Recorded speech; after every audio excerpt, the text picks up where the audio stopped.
me on? I can't keep getting up and down, else I'll get too stiff.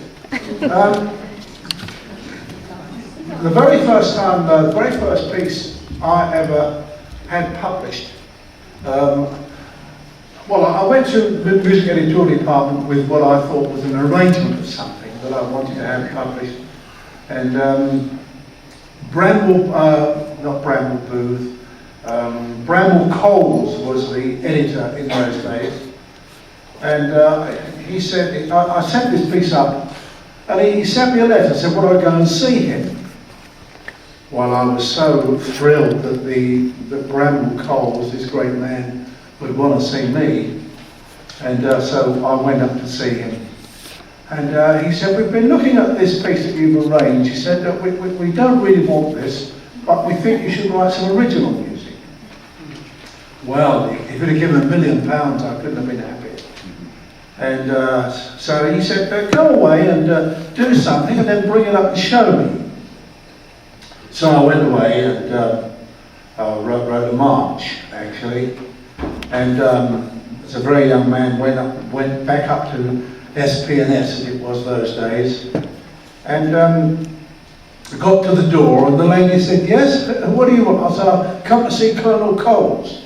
Do you have an appointment? No, I said, I don't. Well, she said, oh, I don't think you can see him just like that. You know, it's like going to see the Lord. It was. Eventually, I got up into the room, and he took my music and looked at it and said, I was terribly nervous, of course, you know, just to hear this great man who'd written all these marvellous marches and things, and there's me with my little piece there. Well, he said, yes, he said, yes, I think we can use this. He said, do you mind taking criticism? Not at all, I said. I actually did, but I wasn't going to do it. So he said, well, just look at this introduction, he said. Now, this introduction, it should just be like this.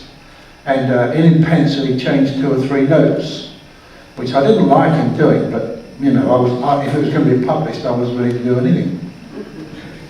He said, would you take strict criticism? If you're going to be any use to us in the Salvation Army, we really need to take strict criticism.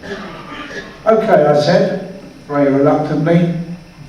He said, I'm going to send this march to Bandmaster George Marshall. Now, some musicians here will know who he was. He was a great writer in the early days of the army, was injured in a pit disaster, and was confined to a wheelchair for the rest of his life. A marvellous man, a great musician. And I thought, my music's going to go to George Marshall. I was so thrilled with the idea. So off it went, and he said, Colonel Cole said, when we've got it back, I'll let you know, and we'll come and see about it. He said, I'll just change this before it goes, and it's fine. A few weeks later, I got a call to go and see Bramble Coles again with the result of my music. Well, he said, I'm pleased to say that it's come back from George, and he's very happy with it. The only thing he's querying, he says, is these opening bars. He said, he thinks it should be like this. And he scribbled out a bit of music, which was exactly what I'd written in the first place. So I said to Colonel Coles, that's what I first suggested. Oh, he said, yes. Of course, he said, you know, George hasn't been very well.